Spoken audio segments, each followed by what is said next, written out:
বিশ্ব রাজনীতির মঞ্চে এক নতুন ও ভয়ঙ্কর মোড়।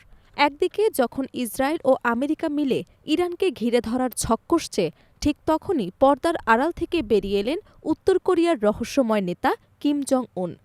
খবর আসছে, ইরানের সমর্থনে এবং পশ্চিমাদের চাপে রাখতে মাঝ আকাশে গর্জন উঠেছে উত্তর কোরিয়ার অত্যাধুনিক মিসাইল।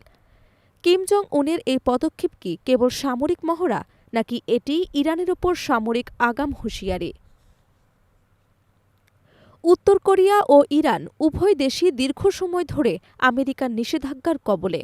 এই অভিন্ন শত্রুতা তাদের একে অপরের কাছাকাছি নিয়ে এসেছে।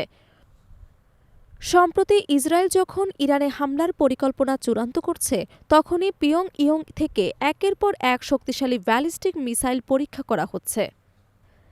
সামরিক বিশ্লেষকরা বলছেন, কিম জং উন এই মিসাইল পরীক্ষার মাধ্যমে আমেরিকাকে বার্তা দিচ্ছে যে ইরানে হাত দিলে প্রশান্ত মহাসাগরীয় অঞ্চলে মার্কিন ঘাঁটিগুলোতেও আগুন জ্বলবে।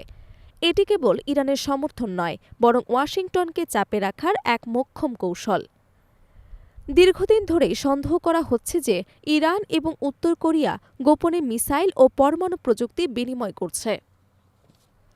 ইরানের বিখ্যাত শাহাব মিসাইলগুলোর সাথে উত্তর কোরিয়ার নোডং মিসাইলের অদ্ভুত মিল রয়েছে। বর্তমান উত্তেজনার মাঝে কিমের এই মিসাইল উড্ডয়ন আসলে ইরানের আকাশ প্রতিরক্ষা ব্যবস্থাকে আরও শক্তিশালী করার এক সংকেত।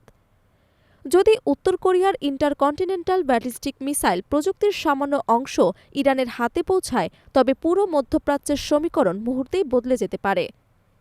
কিমের এই আচমকা সক্রিয়তায় হোয়াইট হাউসের কপালে চিন্তার ভাঁজ পড়েছে, কারণ কিম জং উন এমন একজন নেতা যিনি আন্তর্জাতিক আইনের তোয়াক্কা করেন না।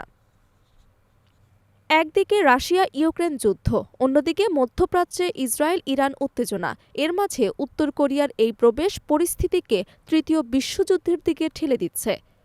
দক্ষিণ আফ্রিকা নৌমহড়ার পর এখন উত্তর কোরিয়ার এই গোপন সমর্থন ইরানকে মানসিকভাবে অনেক বেশি সাহসী করে তুলেছে। প্রশ্ন উঠছে, আমেরিকা কি পারবে দুই ফ্রন্টে একসাথে লড়াই করতে?